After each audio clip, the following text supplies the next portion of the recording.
Hi, everyone. Welcome to this discussion session right here at the APVA Awards. We call it the APVA Awards. And it's a beautiful, beautiful day for us to talk to one of our judges in this judges special interview. We've got a lot of judges across board, but today we're speaking to one of our judges on the podcast side of things. He's been a judge before with the APVA Awards last year, is coming all the way from South Africa to do the same this year, is a former radio host with over 16 years experience on radio, and you could say over 10,000 hours behind the microphone.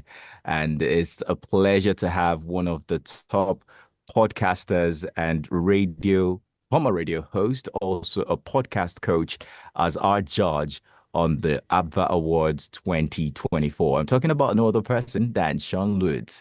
Hi, Sean. Hey, Talalupa, how are you? It's good to see you again. Thanks for having me back. I'm fine. Good to see you too. And it's a pleasure to have you back on the award.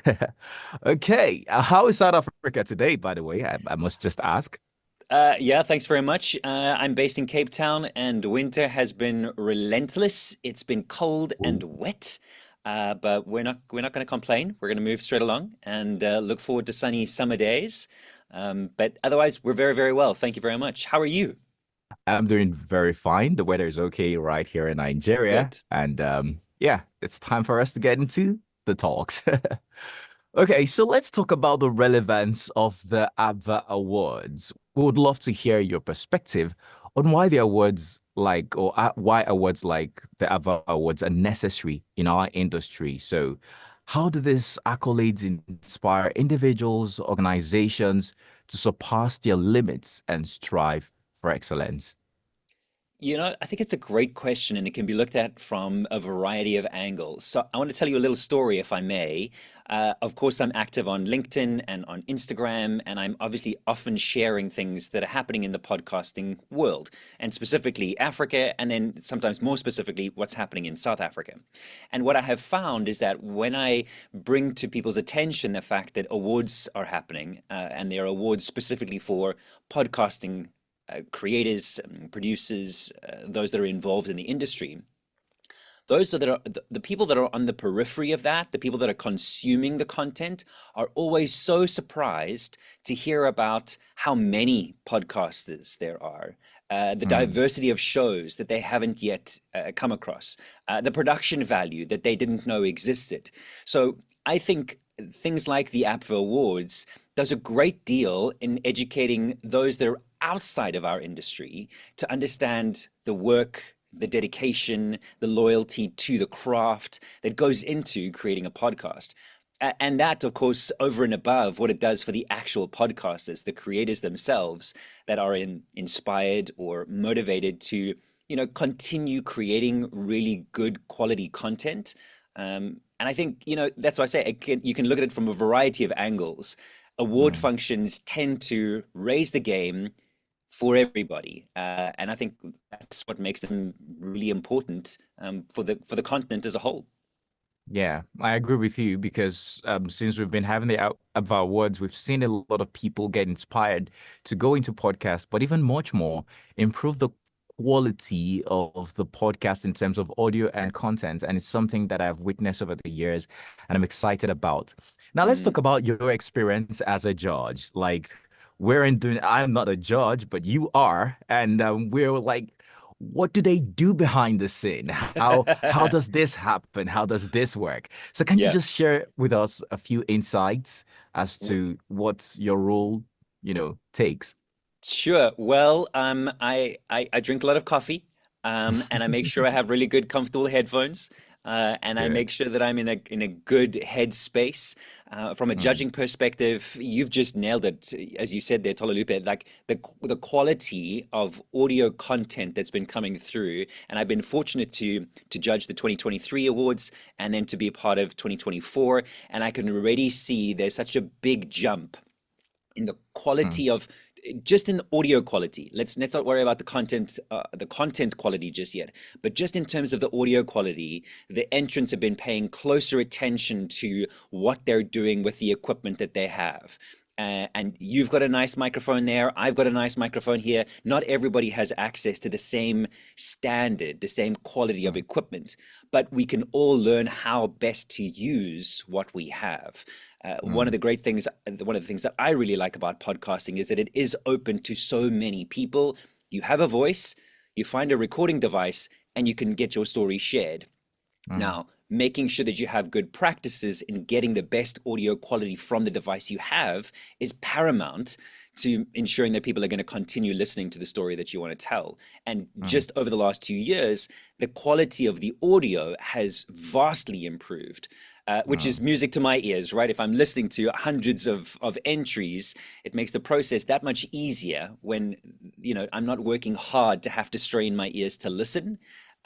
So yes, there's definitely coffee involved. There's definitely a good set of headphones involved, and I am Yeah. thrilled to say that the audio quality is really the standard has raised, and I know that's gonna push everybody else to improve every other aspect of their podcasting, the craft that they apply to their podcasting. Well said. Well said, Sean. And that points, or that's a pointer to, I believe, the fact that great audio is part of what we look out for, when, Absolutely. yeah. And just to mention, tell me about how important it is to have great audio, and I mean, from a judge's perspective now, what is the margin of advantage that adds to the podcast while judging? Sure. So I think we've also seen a lot of video coming into the podcasting space, and people saying you have to have video in your podcasting space, and I think the video is great, and there's definitely space for all of that. But I often come back to reminding any of my coaching clients or any of the people that I work with that regardless of whether you're going to go video or audio, for me to listen to what you're doing, you have to have great audio in both respects, right? Mm, You could have a grainy image, but if you've got really good audio, I can then still listen and I can follow along. mm, So, what great audio does from a judging perspective, if I'm listening to something and I can hear it's muffled or it's peaking, right? That there's a lot of distortion in the audio. It makes it difficult for me to listen. It means that I can only tolerate listening for a short period of time before my mm, ears get tired and I want to throw my headphones off, right? And mm, immediately that's a turn off uh, a factor. All right. I'm going to mm, listen through and I'm going to strain myself to hear. I mean, we've all probably used platforms where we send one another a voice note. And if the person that was recording said voice note was walking really fast or standing in a very windy place when they were recording, you as the receiver of that just cannot hear the message, which means I can't articulate anything there further, right? I can't take that message and pass it on to somebody else. I mm, can't take that message and execute whatever the request was because I simply cannot make it out. So mm, you've received a very windy, distorted message via a voice note, and now you can't do anything with the information. Whoever recorded that has lost the opportunity to take their message further. So in the mm, same way, then, when I'm in a studio or if I'm in an open area space when I'm recording audio, I want to make sure as best as possible that the audio quality is clear, it's decipherable. There aren't things that are preventing me from getting my story out. And that can be mm, anything from placing a hand over a microphone or placing, mm, immediately it makes a difference. Uh, mm, so from a judging perspective, if it's distorted, if it's muffled, if it's clipping, all of those terms, I struggle to hear the message, which means the rest of the judging process is simply is encumbered, right? It just means mm. everything else becomes more difficult for me to score you on. Wow. And I hate That. I hate this idea of judging like it's a negative thing. I think it's far more from a positive, like what can we take from this? And I believe that every Mm, podcast has got some value that they're trying to share. mm, And I'm hoping that I can encourage them to elevate whatever that is. yeah. So yeah, I don't like the idea of a judge being negative. I think there's something about judging that often is seen as a negative, like we're coming to find the bad stuff. I'm Critique. honestly doing my best to find the best that's there. And sometimes I wish I could Mm, have one-on-one conversations with these guys and go, this sounds great. How can we make it that much better? Yeah. But we don't get those opportunities as judges, right? We're behind closed doors. Um, And let's just say that if this is an opportunity for us to have that kind of conversation. I mean, you've been listening to a series of podcasts over and over while trying to judge this podcast. And if there are messages you could pass to the podcasters themselves, mhm, you've spoken a lot about audio quality.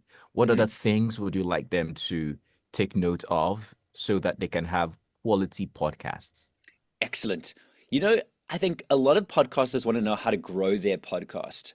And Mm, I've been toying with that idea quite a lot lately, actually, in the sense that we often feel that to market our podcast, we have to go into all these different ways to market it, right? We have to be on social media, we need to create videos, we need to be doing a newsletter, and all of those things are great. I'm saying do as many of those as you possibly can that sit within your capacity and your resources, go ahead. But the fundamental thing that is going to help your podcast grow is its talkability, right? mm, Can someone else simply tell another person about this podcast that they listen to in a sentence or two that makes the other person excited to listen to it, right? So part of that then comes down to how you're crafting your podcast.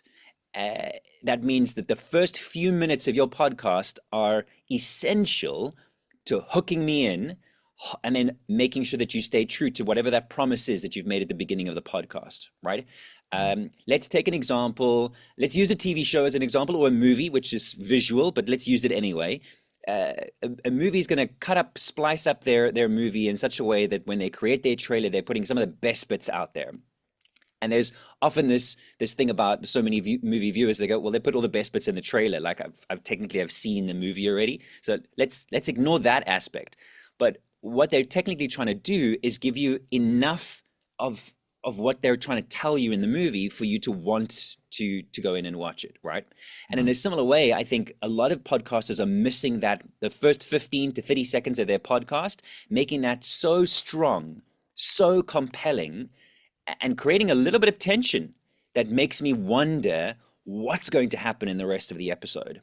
Makes me want to know how the story unfolds. And if you can mm, hook me and anybody within those first 15 to 30 seconds, they're going to stick around for the rest of the story. And if they've done a really good job in that beginning section, that means when after I finished listening and I bump into you, Tolu, and I say, you really have to listen to X episode because why it was, and I can succinctly articulate that to somebody else, you've now put your podcast into my mouth and I'm telling other people about it. And the power mm, of word of mouth, guys, let's not discredit it. We're living in a mm, digital age, I understand, but there's still something about having somebody recommend something to you personally, and that's going to mm, help you grow your podcast. If you can put it mm, together in such a way that makes it easy for other people to recommend it, mm, uh, that and that's part of that craft, right? So having listened to so many, coming back to now your succinct question, your question, I think the introductions of podcasts, the very beginning part of a podcast, together with really great audio, and it doesn't have to be a produced introduction. We've heard lots of different ways of doing the first 15 to 30 seconds of a podcast. But if you can really get to the nuts and bolts of what your podcast is about and make it sound interesting, exciting, enticing, maybe a little bit of tension, maybe a little bit of I don't where is this going to go? I really need to listen. There's a bit of intrigue, that sort of tension. And you can do that every single episode. I think you're in a really good space for it to grow. And the word that everybody loves to throw around, organically. Um, mm, not all of us have the means to throw paid media behind a podcast to help it grow. Uh, mm, so yeah, spending a lot of time crafting the concept, that idea, and making it really strong. I'd love to mm, see more podcasters spend a lot of time on that. So here's hoping. We've seen the standard of audio quality improve year on year. I think we're going to see that next leap is going to be really strong concepts mm, coming through in podcasting, especially on the African continent. I think that's the mm, next thing we're going to see, really strong storytelling concepts. At least that's what I'd like to mm. see. Beautiful. Thank you so much, Sean. That was well said. And coming from a podcast coach, I couldn't expect less. I mean, it's been a fantastic time with you right here, and also knowing that you're one of the judges for the podcast category or categories at the APVA Awards. It's very, very satisfying knowing that we have great hands on deck. Just before we go, would you like to share with us how people can find you on the internet if they would love to reach out to you for podcasting or whatever audio related discussion? Thank you. That's very kind of you. The easiest is probably just to Google my name. My website is seanloots.com, SeanLoots.com. Otherwise, you can find me on Instagram. I love to chat there. Similarly, on LinkedIn, I love to chat there. And then I also curate a newsletter, which is called the Podcast Catalyst, where we try and bring podcast creators together so that we can learn from one another. Thank you. This has been great. I look forward to next year. Awesome. Beautiful. Thank you so much, Jean-Louis. Well, this is it for this session of the APVA Awards. My name is Tolu Lokbekolade. They call me T-Code. I'm a podcaster myself, a voiceover artist, and a voiceover coach. We'll see on the other side of the podcast, but right now, I mean, of the awards. But right now, let's go into the awards. I'll see you later, guys. Bye. Bye. Yeah.